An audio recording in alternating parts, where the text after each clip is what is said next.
Have you ever stopped to think that sometimes the real monsters in a story are not the ones who kill, but the ones who feel too much in a world that demands coldness? Kang No-eul did not enter the Squid Game out of greed, nor out of malice. She entered out of love, guilt, and survival, feelings that in that hell become both weapons and curses at the same time.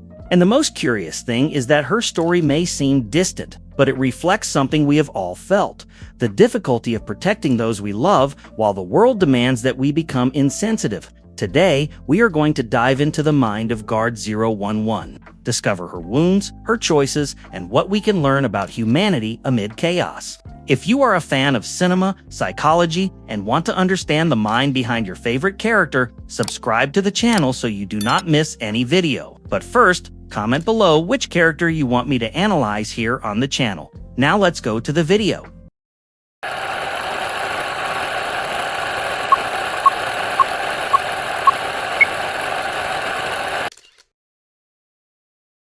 Kang No-eul, a name that at first glance seems cold, distant.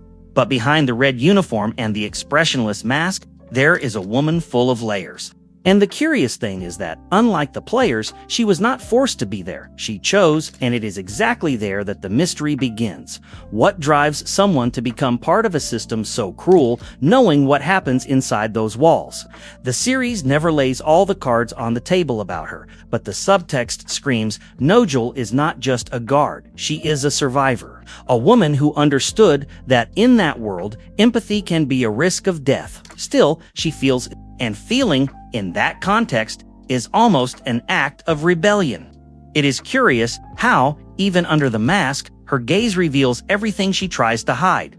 She is not the villain, but she is not the heroine either. She is one of those gray figures lost between what is right and what is necessary. And the most interesting thing is that she seems to understand the game long before it starts, not the physical game, the challenges, but the social game, where those who obey survive and those who question disappear.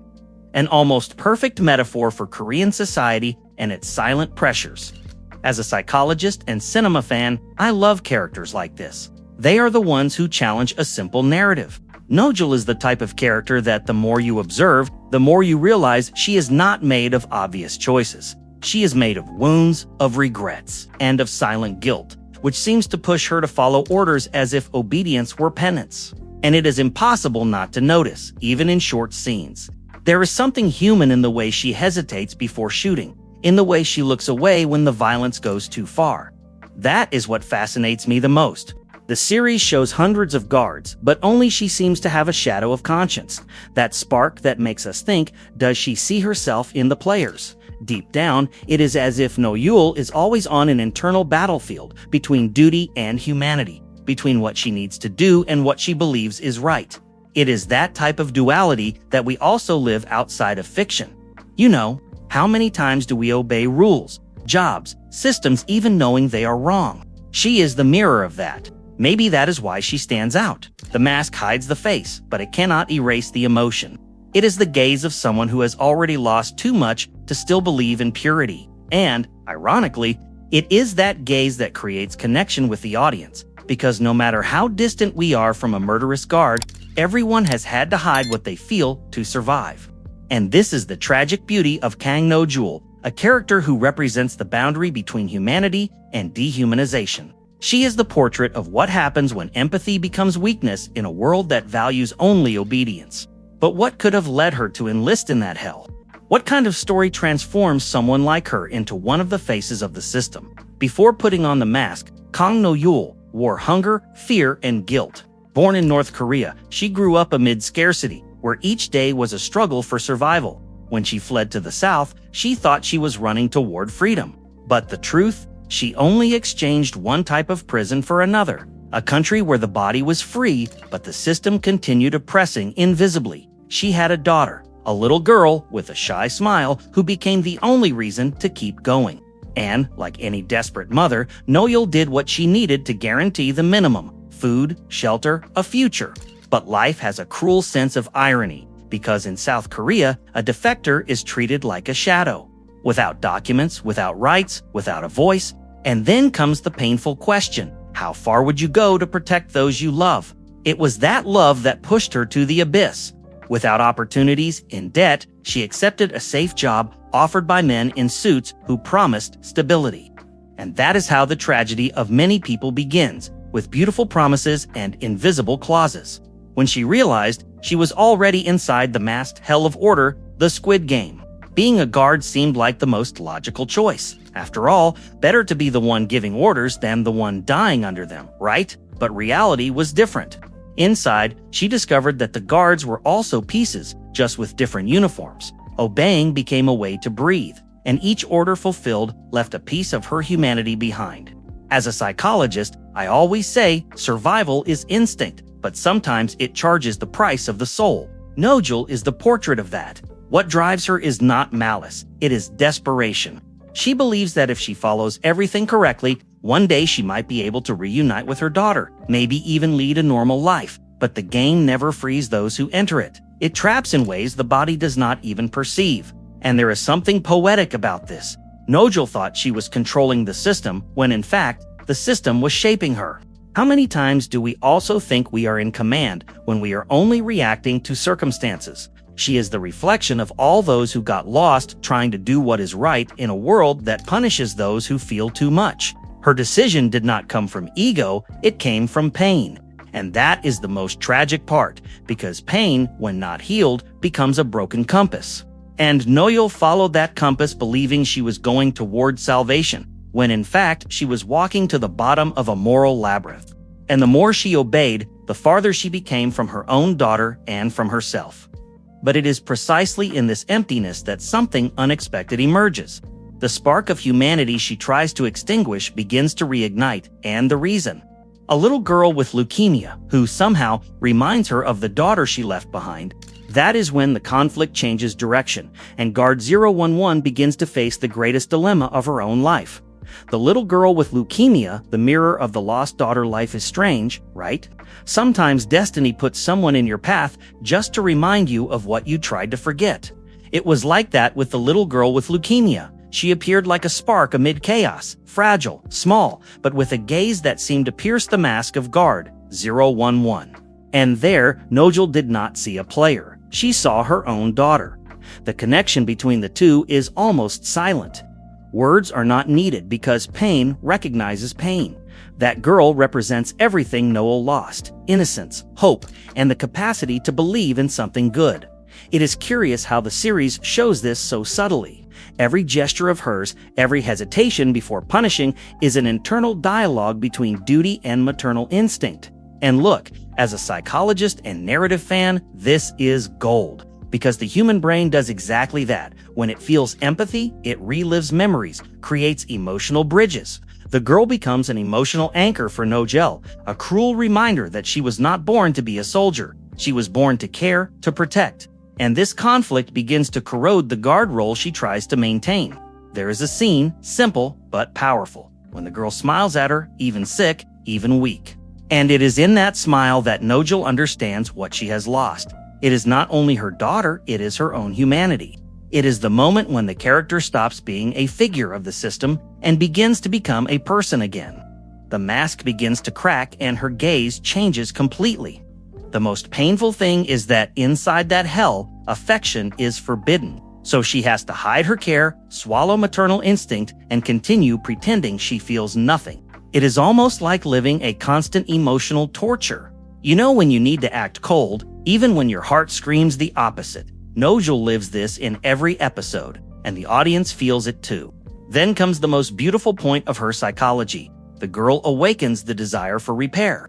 It is as if No-eul had a symbolic second chance to be a mother, even if just for a few days. It is the kind of feeling that cannot be put into words, but completely changes the way she sees the game.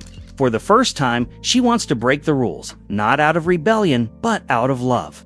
This relationship is what separates No-eul from the other guards.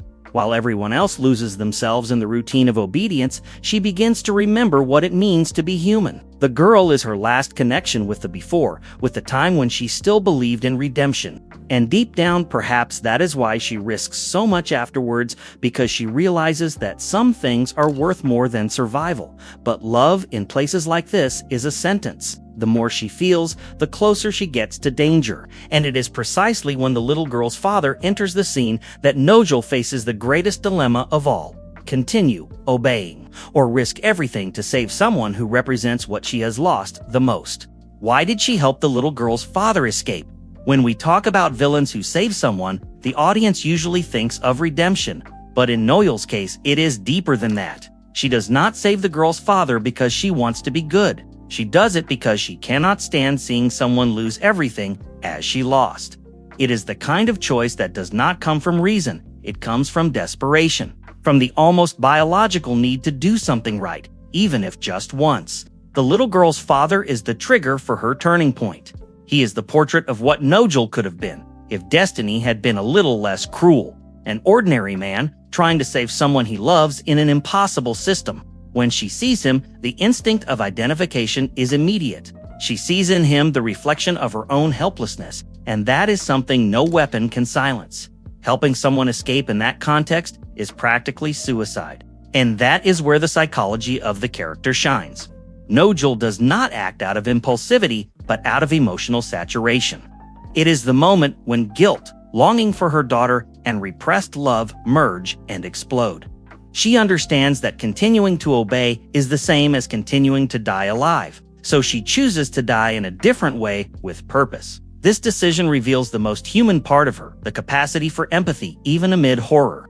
It is as if her brain says enough. And the interesting thing is that the series shows this without grand dialogues. Her gaze alone is enough. It is the gaze of someone who finally understands that following orders in a rotten system is not loyalty, it is cowardice, disguised as discipline. And look, this is a powerful critique of the social structure itself. How many times in real life do we remain silent in the face of wrong because of fear of consequences? No-eul is the mirror of everyone who has had to choose between what is right and what is safe. And in that moment, she decides to pay the price of what is right, even if the price is her own life. Helping the girl's father is not an isolated act, it is the climax of everything she had been repressing. It is as if every act of obedience had accumulated an emotional debt, and this was the only way to pay it off.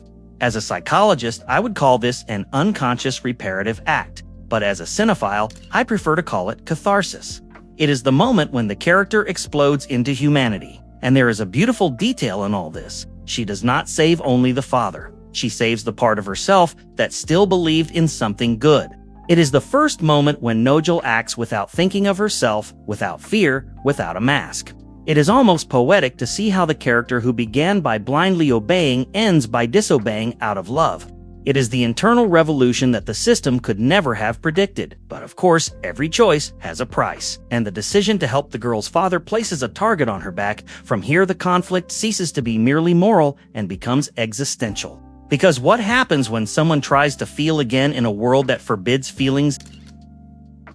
Obedience vs. humanity. Imagine carrying on your shoulders the responsibility of being an executor, but having a heart wanting to be a mother, a friend, a human. This is No-eul's dilemma. Every command she follows is a small internal death.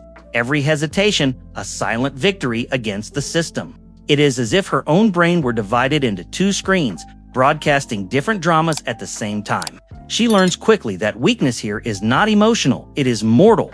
But the weakness that matters is moral, and that is where the conflict explodes. Inside, No-eul feels compassion. Outside, she follows cold orders. It is a balancing act, but a balance that slowly corrodes. Every correct choice in obedience erodes her own humanity. And as a psychologist, I love analyzing this tension. It is the classic battle between the social ego and the ethical ego. She knows what is right, but she also knows the price of going against the system. It is almost like when at work we have to make decisions that hurt someone, but we go on because it is to keep the company alive. The difference is that No-eul deals with lives literally. What makes this even more fascinating is the way the series humanizes this struggle.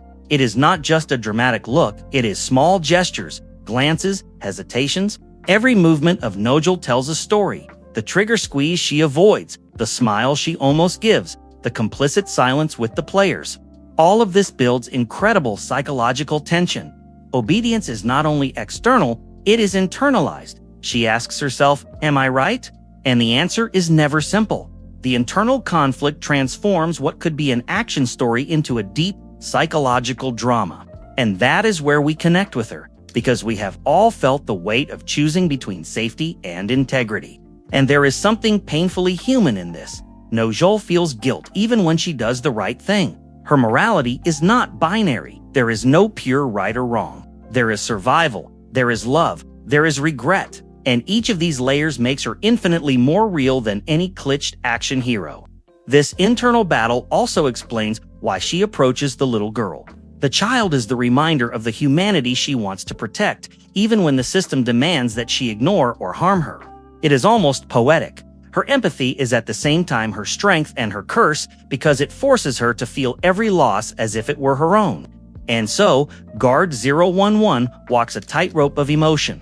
One misstep and everything collapses, but every choice she makes outside the system's script is an affirmation that she can still feel, she can still love, and it is on this invisible thread that the next twist begins. Because feeling too much in a world like this has inevitable consequences.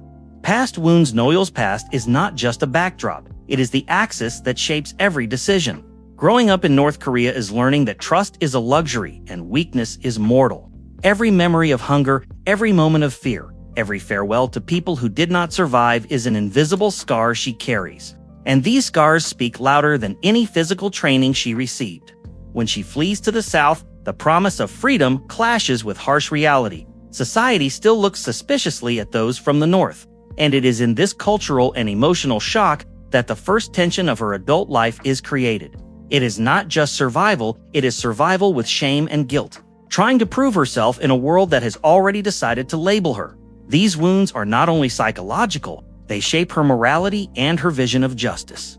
No-eul knows the world is cruel and therefore avoids attachment. Every relationship is measured, every gesture calculated. It is as if she learned early that humanity is a luxury that can be costly. And it is precisely this formation that transforms her into the Guard we know. And the weight of the past also appears in her daughter. The girl is the link connecting the present to the trauma of the North. Every care, every hesitation, every decision about her carries the memory of the difficulties she faced and the promise to never repeat the same mistakes. It is this tension that humanizes No-eul and makes her as complex as she is fascinating. As a psychologist, I see this relationship with the past as an invisible engine of her choices. Every action she takes in the game is filtered by the fear of reliving trauma, but also by the desire to protect. It is almost as if every movement were a duel between memory and morality, and the audience feels this weight in every silent scene. And there is something tragic in this. The North Korean past does not let her forget, but it also does not define her completely. She is more than traumas, more than scars. She is the sum of survival and empathy. She is the kind of character that reminds us that no one is just a label, not even someone who carries so much pain. North Korea is like a constant ghost. It does not appear physically, but its psychological impact is palpable. Every decision of No-eul, every hesitation to obey or break rules is marked by these memories.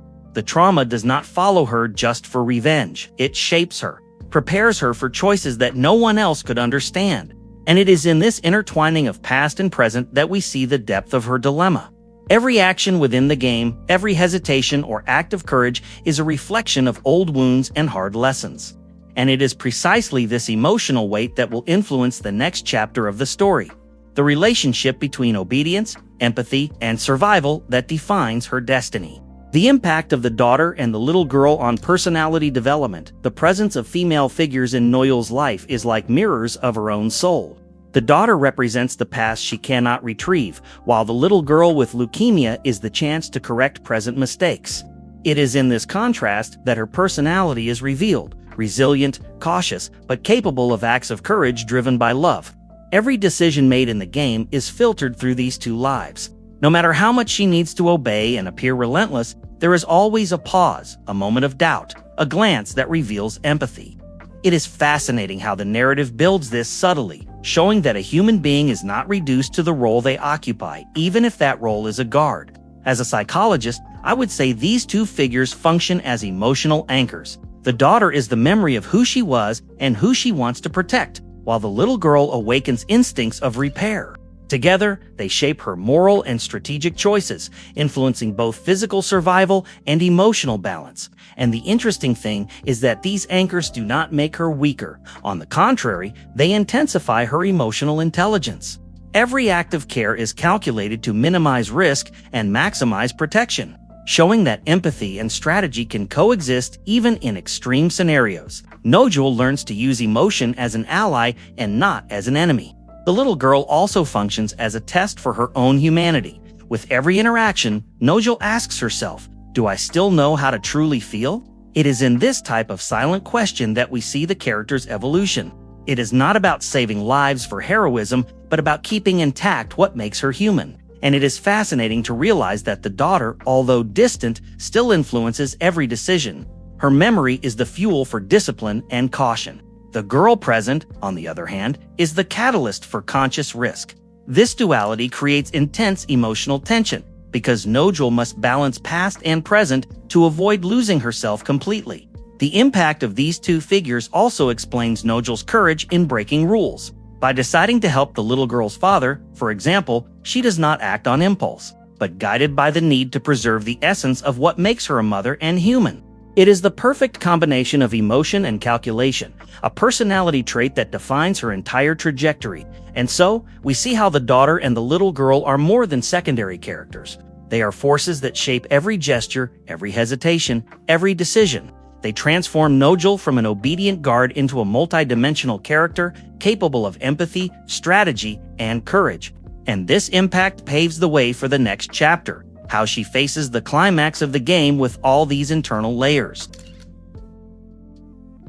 Everything No-eul has experienced: childhood in the North, the escape, the daughter, the game, the little girl becomes a complex mixture of instinct and morality. She is not just a guard, but someone who has learned to balance obedience and empathy. Every action in the game reflects this delicate dance between survival and humanity. The North Korean past taught her discipline and caution. The daughter taught her love and responsibility. The little girl taught her courage and compassion. This triad shapes the essence of the character, someone who knows the risks but can still connect with humanity, even in an environment that demands dehumanization. She is not perfect, nor does she seek to be, and that is what makes her so real. Every choice involves calculation, emotion, and memory of what has been lost. Every hesitation is a window into her inner world, showing that humanity is not weakness, but a strength that can transform even the cruelest situations. No-eul's courage arises exactly from the tension between these factors. She acts strategically, but also out of affection. It is the balance between reason and emotion that defines her final decisions, like helping the little girl's father. And it is this balance that makes us realize she is more than a piece of the system. She is a moral force within the chaos. As a psychologist, I see in No-eul an example of emotional resilience applied to survival. She is proof that trauma does not determine personality, but influences choices. Every act, every hesitation, every maternal gesture hidden under the mask is the result of a painful past, but also of an admirable capacity to feel and react. And there is a tragic poetry in this. The series shows that humanity does not disappear even in the most dehumanized scenarios. No-eul is the embodiment of this. She shows that love, empathy, and memory can coexist with obedience and strategy, creating a character that is both real and symbolic. The impact of the daughter and the little girl does not end in the moment's decisions. It continues to shape her morality and the way she sees the world around her. Every action is an attempt to preserve what remains of her essence and, at the same time, to correct past mistakes. It is this continuous tension that makes her unforgettable. And it is precisely this mixture of past losses, responsibilities, and love that explains why Kang No-eul is not just a guard. She is a living witness that even in the cruelest environments, humanity can flourish. But how will she deal with the next challenge? The climax is still to come. So, what did you think of what we discovered about Kang No-eul? Did you feel the weight of her choices, the conflict between obedience and humanity, and how love and guilt shaped every decision within the game? Which character do you think deserves our next psychological analysis? Tell us in the comments. And do not forget to subscribe to the channel and activate the bell to not miss any video, because we still have many more stories to explore, secrets to uncover, and lessons of humanity to learn.